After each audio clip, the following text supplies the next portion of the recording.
कोई भी काम आप कर रहे हो उसमें से ना मिलता।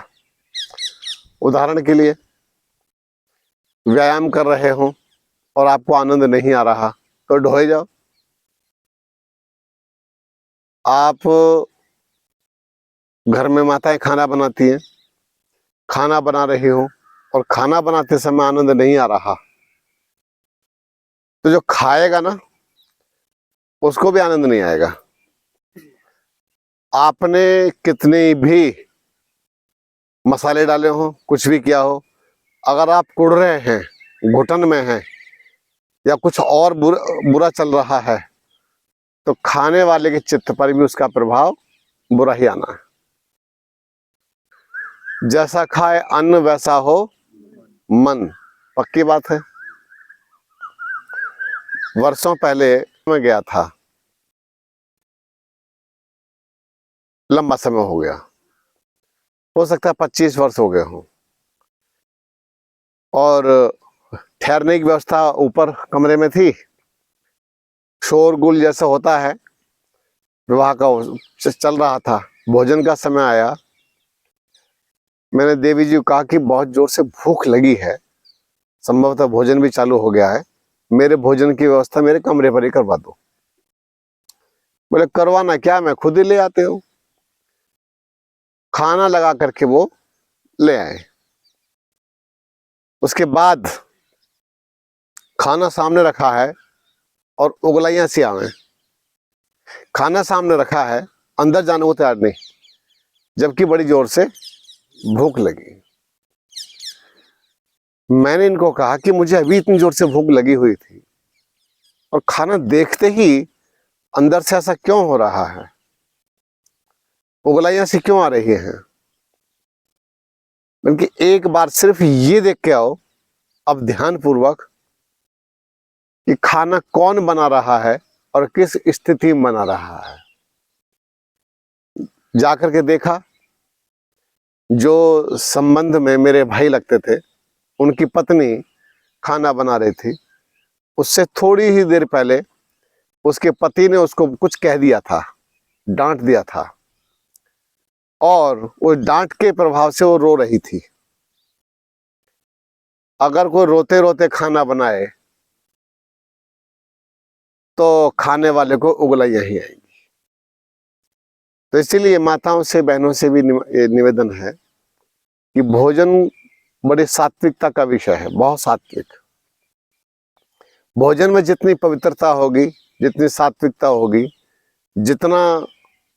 जितने पवित्र मन से बनाओगे उतना ही भोजन में आपको आनंद आएगा। मैं आपको एक बात बताना चाहता हूं कि जैसे कई परिवार ऐसे हैं जो मांसाहार करते हैं। अब कहां से सीखा है, क्यों सीखा है, ये समझ में ही नहीं आया। मैं सिर्फ एक ही बात कहूंगा कि जैसे आपको जीने का अधिकार है ऐसे ही जीव जंतुओं को भी जीने का अधिकार है। आप उनके जीवन को क्यों छीन रहे हैं? आपको यह अधिकार दिया किसने था? बेचारा अच्छा खासा कोई भी जानवर या कोई भी घूम रहा है, आपसे वो सहन नहीं हुआ? उदाहरण के लिए कोई भी है, पालतू हो या जंगली हो, आप जरा ध्यान से देखो परमात्मा ने उसको भी कैसे बनाया है। वो भी देखता है, उसकी फीलिंग्स है, उसकी भी, उसका परिवार भी है, उसका कोई बच्चा भी घूम रहा होगा। या हो सकता है वो पक्षी अपने बच्चे को छोड़ करके दाना चुगने आया हो और तुमने मार दिया उसे। उसके जो बच्चे हैं छोटे छोटे, वो कैसे प्राण त्यागेंगे और किस तरह से प्राण त्यागे होंगे उन्होंने। मैंने शायद एक दिन बताया था आपको किस तरह से कष्ट मिलता है, बिच्छू वाला बताया था ना। तो बचता नहीं है कोई भी।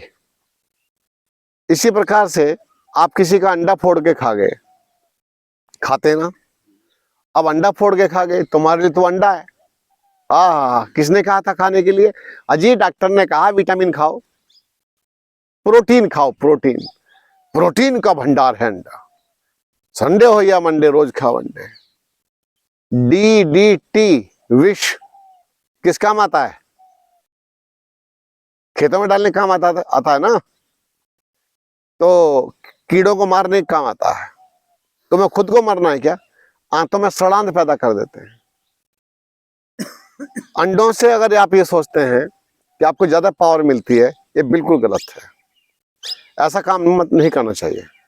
इतने बड़े साग सब्जी फल मेवे दूध घी दुनिया भर की चीज हमारे पास खाने के लायक है। बिल्कुल भी ऐसे काम नहीं करना चाहिए। अपने जो घर के बर्तन हैं, उन घर के बर्तनों में बड़ा क्यों मांस डाल कैसे दिया जाता है? अरे कोई मरा पड़ा हो उसको देख के कितना बुरा लगता है, और उसका चमड़ा उतार करके उसको जो कितना बुरा लगता है देखने में, कैसे तुम्हारे अंदर चला जाता है, छूने में छू से शरीर के अंदर डाल रहे। ये जो शरीर है कब्रिस्तान है क्या? ये कब्रिस्तान नहीं है, ये परमात्मा का मंदिर है।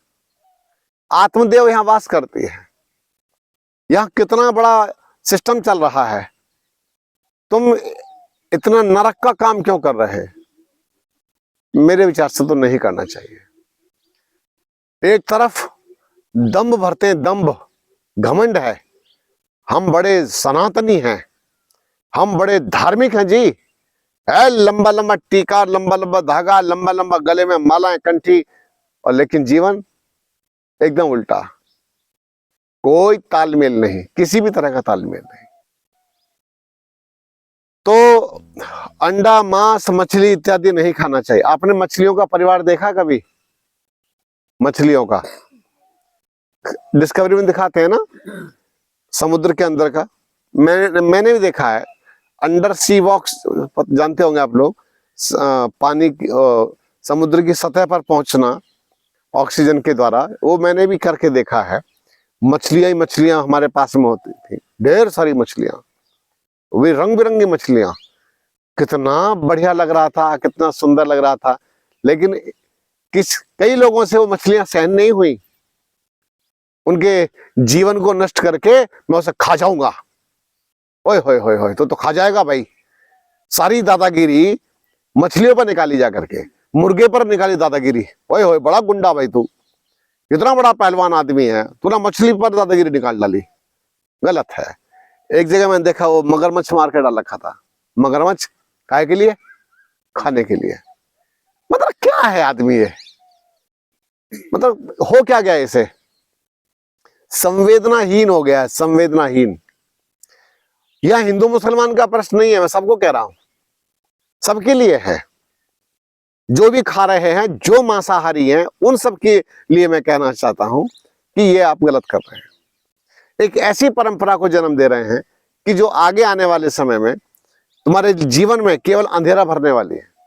भूकंप, महामारियां, विस्फोट दुनिया भर के, और लड़ाइयां यही होंगी, क्योंकि मांस खाने वाला लड़ाई की ओर प्रवृत्त होता है। मांस खाने वाला क्रूर बनता है, क्रूर बनेगा, और एक दूसरे को मारेगा, घर घर के ही घर वालों को मारेंगे।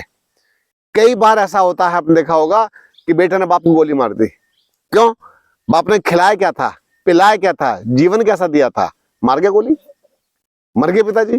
तो इसी प्रकार से भाई भाई ने गला काट दिया, और भाई का नहीं काटा तो किसी और का गला काट दिया।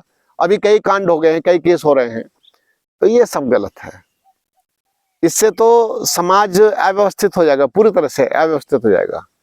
तो अपने जीवन को संभालो भैया। मैं वर्षों पुरानी बात है, संभवतः 95 की, 95 की। कितने साल हो गए 95 को? 29 साल पुरानी बात है ये।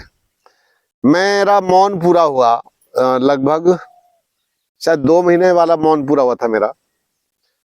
तो मैं नदी की तरफ घूमने के लिए गया, पैदल पैदल। उधमपुर की घटना है ये, उधमपुर गढ़ी। वहां घूमने के लिए गया तो मैंने देखा कि एक व्यक्ति मछलियां पकड़ रहा है, उसका बच्चा उसके पास है। मैं भी पहुंच गया, और मैं 2 महीने के बाद बाहर निकला हूं।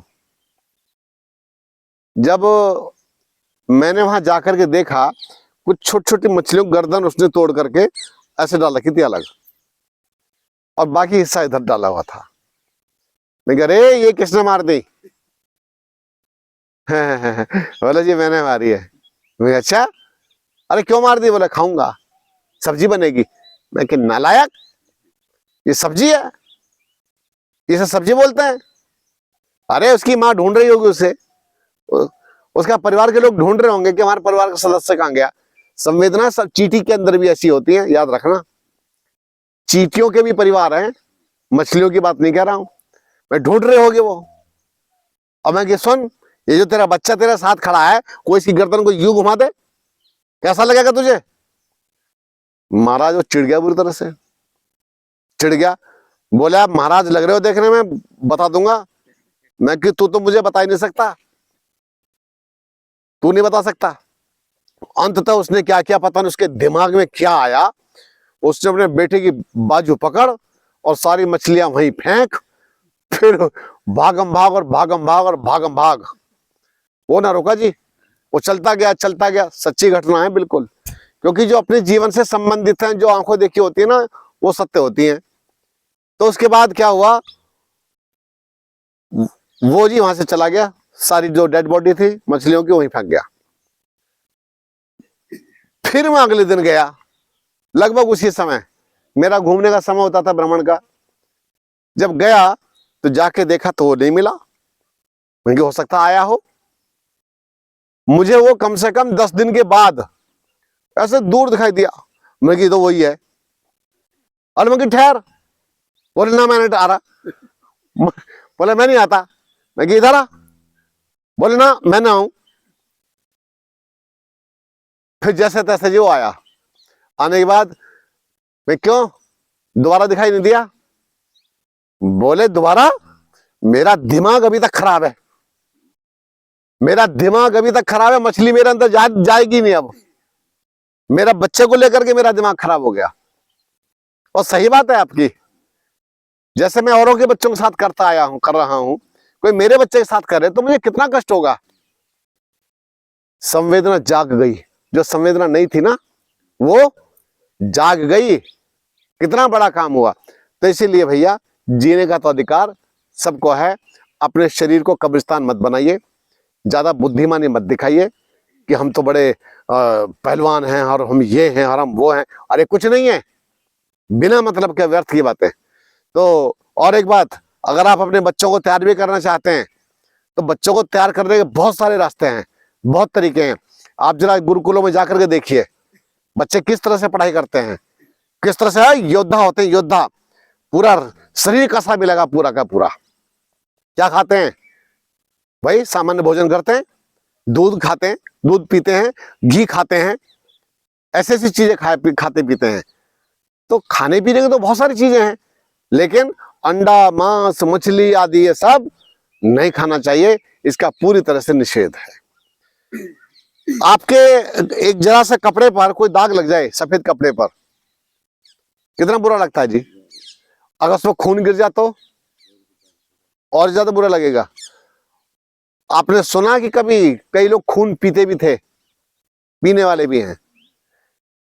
एक ऐसा दुष्ट आदमी दिखा रखा था बेयर ग्रिल्स नाम का, वो सबको मारे खा जाता है। सुना आपने, देखा होगा। अरे बेयर ग्रिल्स नाम है ना, डिस्कवरी में आता था। अब दुष्ट इसलिए बोल रहा हूं, मेरे लिए तो दुष्ट है, क्योंकि मैंने देखा मेंढक को पकड़ जिंदा खा गया, जिंदा ऐसी ऐसी चबा गया। तेरा भला हो, चमगादड़ खा गया, दुष्ट कहीं का। मतलब वो भी अपने आप को आदमी कहता हो, आदमी नहीं सेलिब्रिटी, बड़ा भारी सेलिब्रिटी बन गया मेंढक खा खा करके। तो इसीलिए लोगों ने समझा ही नहीं, अपना जीवन नरक बना रखा है। अपने जीवन को संभालना है भैया, और कोई भी गलत काम करने से हमें बचना है। और गुरुजी कहते थे मांस खाए मांस बढ़े, मांस खाए मांस बढ़े, दूध पिए खोपड़ी। और नहीं, मांस खाए मांस बढ़े, घी खाए खोपड़ी, दूध पिए भाग चली 100 बरस की धौकड़ी। बोले मांस खाने से तो केवल मांस बढ़ता है, और घी खाने से मस्तिष्क में ऊर्जा आती है। और दूध पीने से तो कहते हैं जो 100 वर्ष की बूढ़ी माता होती है वो भी, उसकी भी चाल बदल जाती है, तेज चलना प्रारंभ कर देती है। तो आप अपने घर में, जो मेरे शिविरार्थी यहाँ बैठे हैं, कम से कम आप तो ऐसा संकल्प लेकर के जाएंगे कि भाई हम अपने घरों में ऐसा ये मांस आदि नहीं पकाएंगे, नहीं खाएंगे। पूरी तरह से आप लोग इसका संकल्प लेके जाएंगे। और अगर आपने इतना संकल्प ले लिया तो कम से कम किसी अच्छे भले आदमी को भोजन तो करा दोगे, वरना मेरे जैसा आदमी तो पानी भी नहीं पीता है, आपको पता ही नहीं है। मैं भले कैसे भी हूँ, मैं गरीबी में रहूँ या जैसे भी रहूँ, लेकिन मैं अगर मुझे ऐसा कोई चांस मिलता है तो पहले पूछ करके भोजन करते हैं। मैं किसी के भी यहाँ अगर चला भी जाता, वैसे तो जाने का अवसर ही कम मिलते हैं, अगर चला भी गया तो फिर मैं भोजन नहीं करता, मना करता हूँ। फिर मैं क्या करता, फिर कहीं फल वल मंगा करके अपना काम कर लिया करता। तो भैया अपने जीवन की रक्षा करना बड़ा कठिन काम होता है। और उसकी मार जब अपने ऊपर पड़नी शुरू होती है फिर तो दादी, दादा, नानी, नाना, ताया वाया सब याद आ जाते हैं। और फिर हे भगवान बचा लो, हे भगवान बचा लो। तो भैया किसी ना किसी रूप में वो फिर कष्ट आने प्रारंभ हो जाते हैं। तो शरीर के अंदर मांस नहीं डालेंगे, ठीक है, पूरा ध्यान रखना। और फैशन में, अरे हमारे तो बच्चे फैशन में अंडे फोड़ जो खा जाते हैं ना, उनको मत खिलाइए, बिल्कुल मत खिलाइए। बहुत गलत है, बहुत गलत है, बहुत गलत है। तो ध्यान रहेगा। चलो।